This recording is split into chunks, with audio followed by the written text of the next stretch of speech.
Let's take a look at this fellow, Thomas, one of the 12. He's called Didymus, the twin. Interestingly, we don't know the other half of the twins, but he apparently is a twin. We know very little about him, and most of the apostles, most of the 12, we know nothing about them. I mean, we know Peter was married because Jesus healed his mother-in-law. We know that Peter, Andrew, James, and John were fishermen. We don't know much about Thomas. All of the 12 were from Galilee. I know many of you pilgrims have been to Galilee, around the Sea of Galilee, that greater area.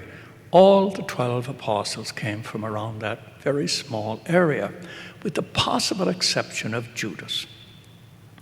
There's a scholarship that says Judas Iscariot means Ish-Cariot, which means man of Cariot. If that's accurate, then Cariot is in Samaria. It's not in Galilee. It's in the next region.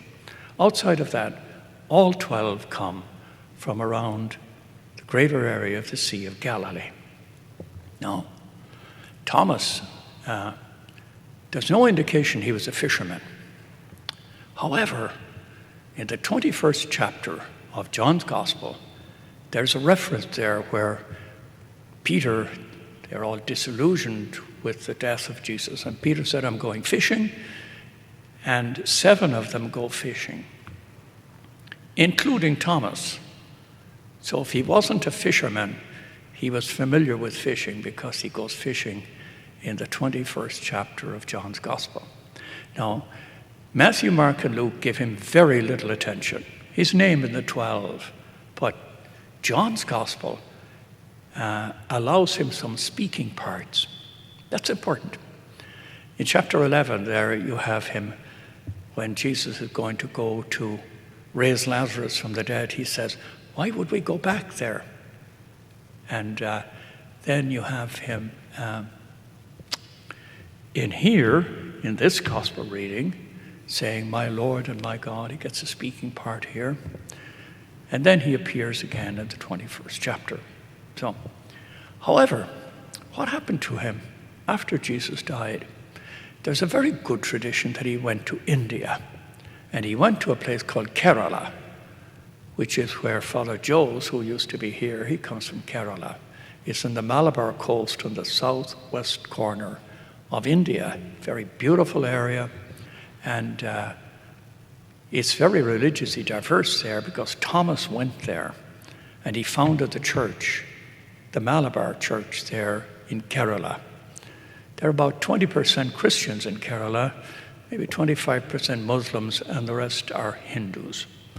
But it's harmonious. They get along well together in Kerala. So he went to Kerala, and that's where he began the Church of Thomas.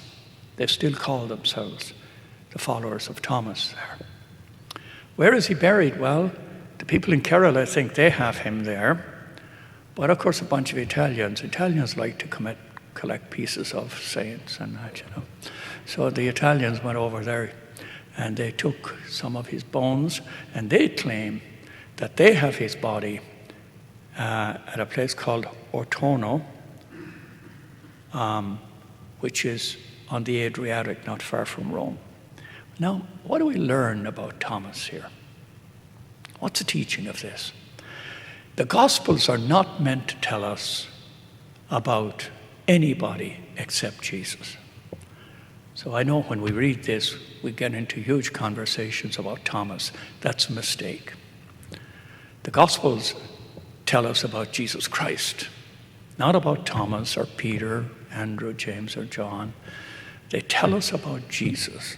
That's the whole message of the Gospel, is for us to become familiar and become personal in prayer and in discipleship with Jesus Christ. All the others are just players that lead us to Christ. So when you look at this gospel, don't give too much attention to the doubting Thomas. The issue is the gentleness, the patience, the embrace of Jesus for those who struggle and those who doubt, and those who question the church and wonder about following Jesus. People in your families, young people today, they're searching all over the place. And Jesus is very patient. And Jesus invites people to become personal with him. He invites Thomas, touch my wounds here. See my wounds. Put your hand into my side. This is a commentary, an insight into who Jesus is, the gentleness, the patience, the bond that Jesus creates with those who wish to follow him, even if they doubt. So keep that in mind. Lest perchance we make judgments about people who are not worthy, or lest we think ourselves at times that we're not worthy of intimacy and friendship with Jesus Christ. The teaching of this here from the Gospel of John has to do with the kindness and the gentleness and the patience of Christ, especially for those who struggle with the faith and maybe with the church.